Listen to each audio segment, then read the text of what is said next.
living being. And if you're serving the consumer, then you have nature there as your witness and your judge. And then there can be all sorts of intermediaries between that, which is what you're discussing. And then that moves the producer away from feedback from the consumer. And it corrupts the signal. It corrupts the information signal. Okay. Precisely. And that's kind of the other central point in the fiat standard. So on the one hand, you're robbing people of the purchasing power. On the other hand, you're putting the decisions about people's lives in the hands of people who essentially face no opportunity cost.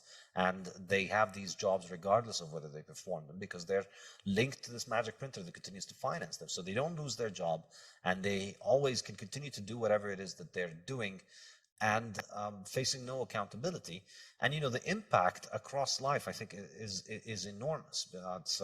It leads to all kinds of central planning. It leads to and the fundamental problem with this, which you see in the climate change debate, and you see it in the coronavirus restrictions and response, is that all of these people don't understand the concept of opportunity cost. You know, the Zoom warrior class, the people whose lives can be conducted from their internet connection, they're just completely blind to the idea that other people need to leave the house and eat. It's astonishing to watch it, because in their mind, you know, you can call for something like, let's lock everybody at home for, you know, a year and a half so that nobody gets sick.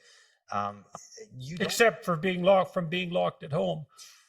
Yeah, well, of course, if you don't think about the downsides of thing, then it's a brilliant idea. Everything is great if you just ignore the downsides.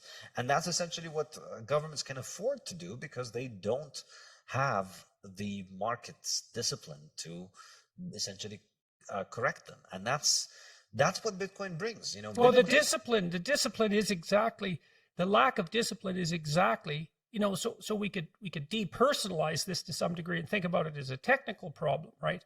Is that as you stack up intermediaries between the producer and the consumer, because the signal is degraded, the responses aren't going to be accurate reflections of what's necessary in the environment. And that's sort of ideologically agnostic. What you derive from that is you want to set up systems where those intermediaries don't exist, because then the signal isn't corrupt and we can act properly in concert with the dictates of the genuine environment.